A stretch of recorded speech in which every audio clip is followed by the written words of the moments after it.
بسم اللہ الرحمن الرحیم۔ اس کے ماں باپ نے بڑے لاڈ اور پیار سے پرورش کی۔ جوان ہوئی تو والدین کی رضامندی کے بغیر کالج کی بس کے ڈرائیور سے خفیہ نکاح کر لیا۔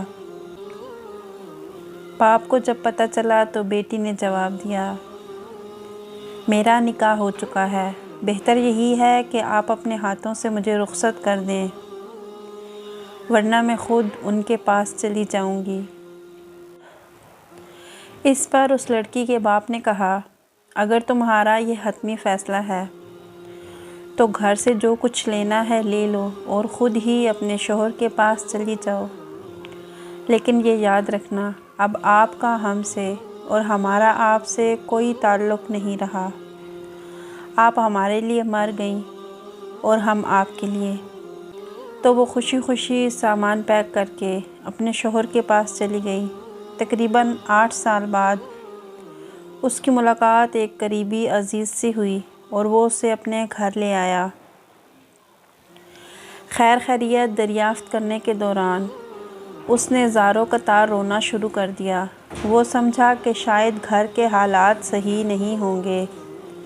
والدین کی نافرمانی اور جدائی کا پچھتاوا اسے رلائے جا رہا ہوگا۔ تمام گھر والے اسے دلاسے دینے لگے اور رونے کی وجہ دریافت کی۔ بہت اصرار کے بعد اس نے رونے کی وجہ بتائی۔ وہ کچھ یوں گویا ہوئی کہ میں نے والدین کی نافرمانی کی، ان سے تمام تعلقات ختم ہو گئے، اس کا پچھتاوا تو مجھے ساری زندگی رہے گا۔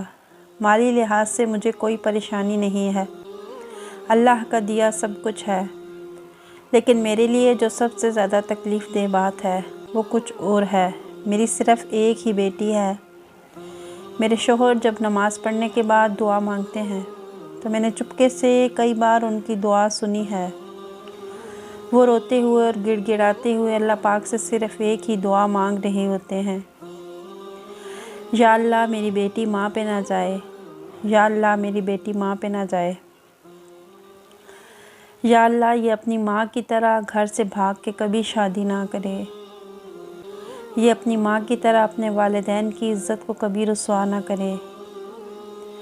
یہ دعا تمام لڑکوں اور لڑکیوں کے لیے ایک پیغام، ایک نصیحت اور ایک اعلان ہے، اگر کوئی سمجھے تو۔ اللہ پاک کسی بھی ماں باپ کو اولاد کی رسوائی سے بچائیں، آمین ثم آمین۔ اگر ویڈیو پسند آئی ہو تو لائک کیجیے گا اور مزید ایسی اچھی ویڈیوز کے لیے چینل کو سبسکرائب کیجیے گا۔